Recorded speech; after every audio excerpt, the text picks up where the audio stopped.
New evidence tonight that some of the biggest banks in the country have absolutely no intention of stopping their big spending despite multi-billion-dollar taxpayer bailouts. Bank of America, for example, confirming it's in talks with the New York Yankees about renewing their multi-million-dollar sponsorship with the team. Citigroup sticking with its $20 million a year deal with the New York Mets, even though Citigroup was on the verge of bankruptcy without federal funds. Inez Ferre has our report.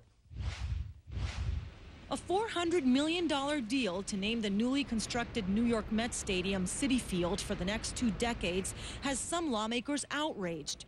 Citigroup received $45 billion in federal emergency funds under the so-called TARP program and has announced more than 50,000 job cuts.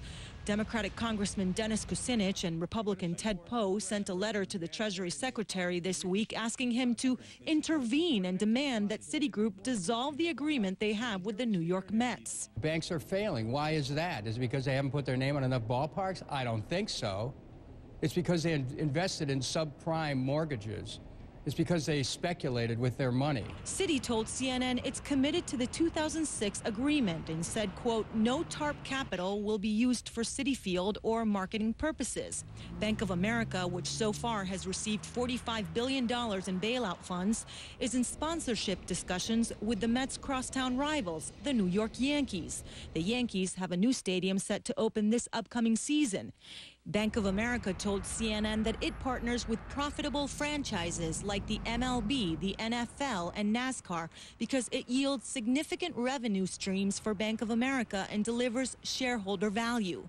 Tax reduction activists say this isn't the time for these kinds of deals. American families are hurting. Some of them can't even afford to go to these ballparks, and yet hundreds of millions of dollars are being spent on these things. In essence, taxpayers are indirectly underwriting these expenditures. Bank of America, which has been a sponsor for the Yankees since 1994, won't comment on details of the ongoing negotiations.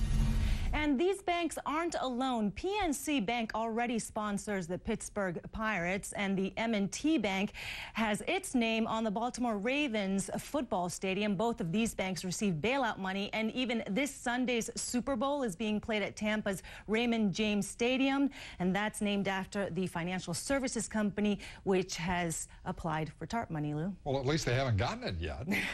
I just love the rather cute response, though. I'm a little disappointed, frankly, in Bank of America and Citigroup for suggesting that the TARP money will not be used.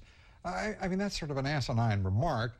It insults the intelligence of the viewers of this broadcast, for example, because that money is the difference between them being in business at all and being nothing more than failed institutions. Pretty arrogant. And I really couldn't get a straight answer as far as the TARP money. Well, if it's not TARP money, then what money is being used to sponsor this? The TARP money is keeping these institutions alive. And without it, they would be failed institutions. And the executives taking all of the bonuses that they did at the various institutions, they just took bonuses for having their necks saved by the American taxpayer. Extraordinary. Thank you very much. Appreciate it.